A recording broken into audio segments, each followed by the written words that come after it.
I'm going to preach about Channing today. It's his birthday. It's the anniversary of his birth.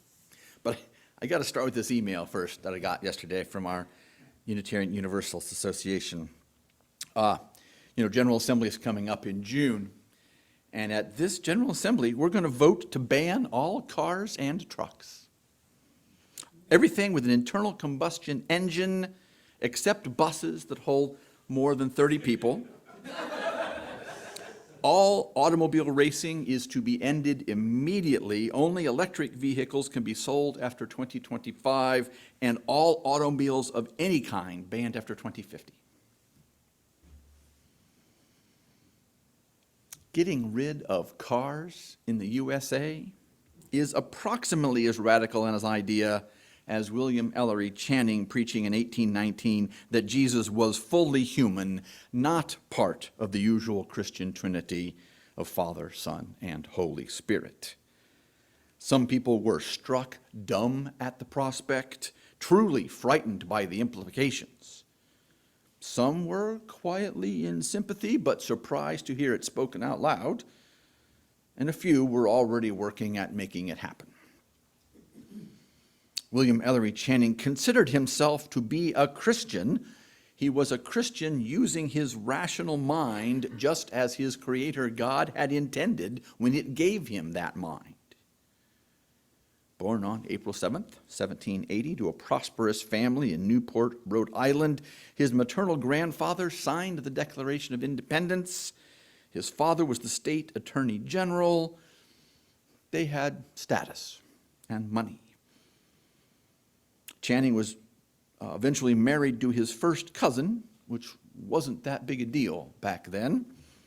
Ruth Gibbs was one of the wealthiest women in the country when William married her. He believed women should be allowed to own property, which was a weird opinion back in those days. So he never claimed her money, as it was his legal right to do. He did allow her to pay a lot of the family expenses. Channing became the minister at Federal Street Church in Boston. While he was there, he helped create the Harvard Divinity School. Channing described the Bible as, quote, a book written for men in the language of men, whose meaning is to be sought in the same manner as that of other books. Known for defending reason in religion, he was asked to preach the ordination sermon of Jared Sparks in Baltimore in 1819. People expected that sermon to be powerful. Over 10,000 copies were ordered before he even preached it. He did not disappoint. He laid out an argument with biblical references against the concept of the Trinity. Again, in gendered language, he preached, having thus given our belief on two great points, namely that there is one God and that Jesus is a being distinct from and inferior to God, I now proceed to another point on which we lay still greater stress, the moral perfection of God. Later in the sermon, he was all about, we believe in the doctrine of God's unity. We do then in all earnestness, though without reproaching our brethren, protest against the irrational and unscriptural doctrine of the Trinity. We are astonished that any man can read the New Testament and avoid the conviction that the Father alone is God. Whatever the 19th century version of mic drop is. So he was the first to really put out there that, hey, you know what? Unitarianism is actually okay. This anti-Trinitarian thing that you've been, frankly, burning and killing people for centuries is over now. God is one. Jesus was the Son of God in the same way that all of us are children of God. Let's continue to act according to his example and move forward. Now, I do want to call out, Channing was a bit of a supersessionist. He believed that the Jews were fine people, but Christianity made them complete. This is incorrect. Let us just affirm. Ditto the whole Islamic culture, right? He was among the first to get on the abolitionist bandwagon. He grew up with slaves. He knew some really amazing black people, and they helped him learn that they have souls too.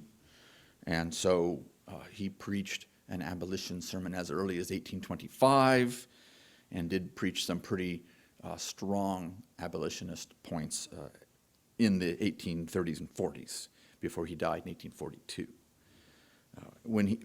As in the piece that we were reading together, you probably heard passive twice, not in the passive way, but rather an active faith, an affirmative faith.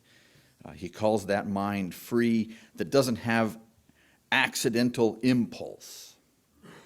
And this is a common thing in the 19th century Christianity, that you could use your will to overcome desire, that the flesh is weak, but the spirit will overcome. I'm going to go out on a limb here and hope that Channing, were he alive today, would look at the research that we have these days and with his rational mind recognize that we cannot simply will away emotions or white-knuckle our way through. Resistance to temptation is temporary at best.